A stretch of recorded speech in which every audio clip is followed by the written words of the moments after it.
What's going on, guys? This machine costs over $160,000, and today we're up at the cemetery in beautiful New Hampshire.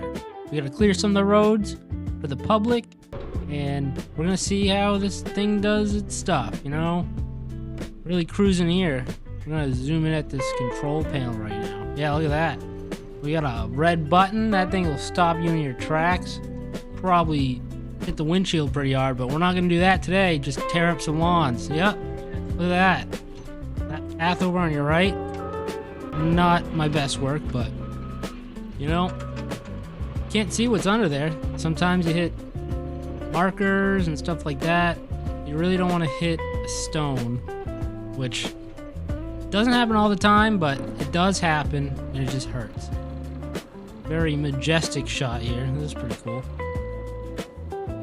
Lots of stones up here on this part of the cemetery. Not a lot of trees, which, believe it or not, is pretty awesome because you don't have to pick up the sticks all day. Flying right in, huh? Well, another pass.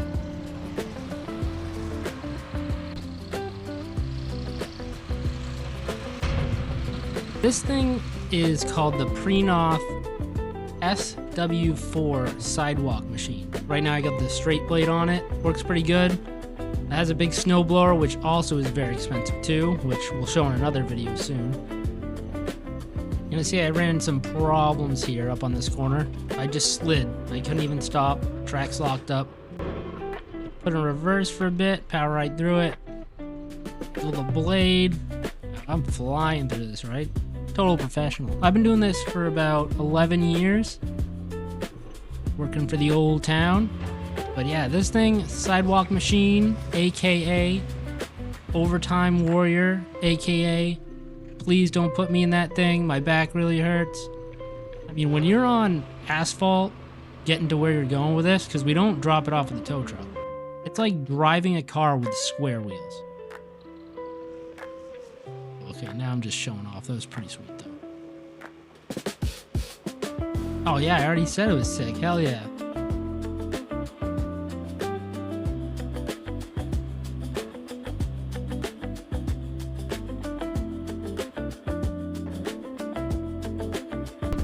This thing tops out at about 20 miles an hour, which it's not very quick, but it is when you're in it.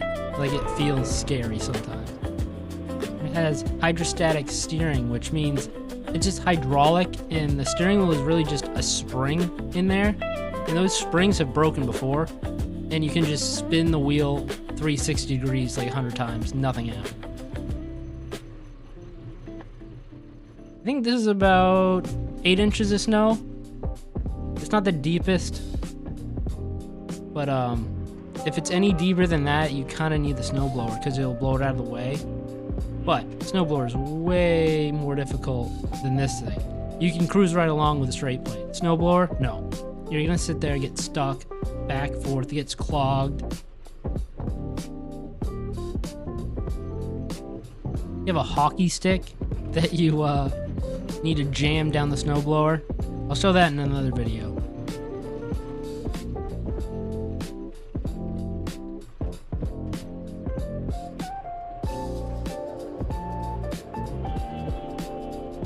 You know, being in the cemetery for this long, like, you'd think you'd know where all the roads are, and you can kind of see where the shadows are, where the roads dip, but that can be totally wrong. It'd be not a swale. Like what the heck? I can't even think of it. Like a snowdrift. Yeah, it'd be like a snowdrift. And it tricks you. That's why I dug up all that grass and stuff I gotta fix later. Oh my god, that's awful. Look at it. See, with the snowblower, you can just blow the snow into the spots you hit so no one knows about it until like spring. You're like, I don't know, dude. Wasn't me.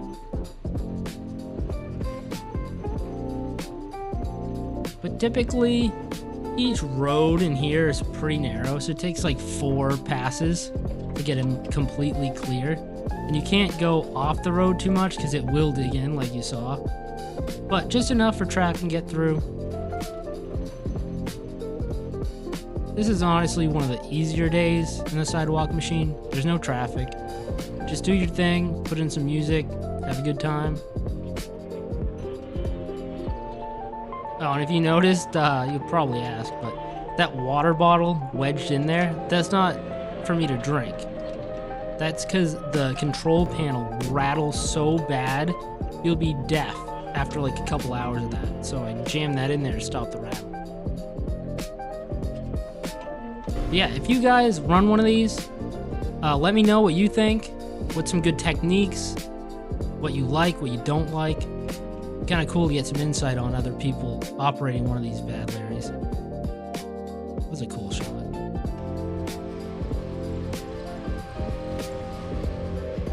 Wow, that thing is just majestic.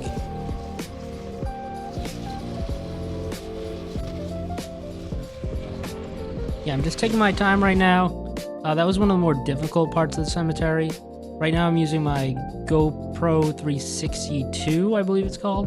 I don't have the hang of it yet, but man, this thing's got some cool shots. This is another scary part of the cemetery.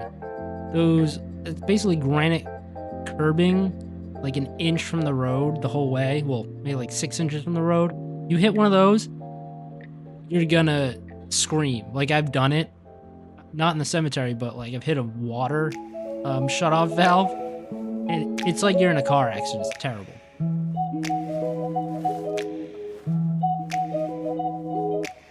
See those stones right there?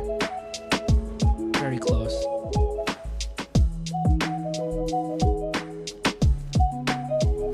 Hey, there's a big snowstorm that just happened. Maybe we should give them time to clear the roads before I drive into the cemetery? No. As you can see here, people just drive through it anyways until they get stuck, and then they get angry with us. Sometimes we have chains we put up to just block it off, but we get way worse calls for having it blocked off. What a lot of people don't understand is we have to plow the streets and the side roads of the town first before we do the cemetery. This is last on the list. Unfortunately, we only have about 11 people with plow trucks to do the entire town. We have some contractors, but I think there's only about 3.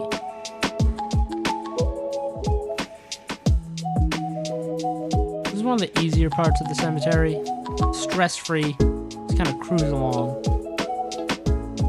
I'm gonna flip a biscuit right here because I don't want to go on the road. And this thing will do a 360 like on a dime like you just saw.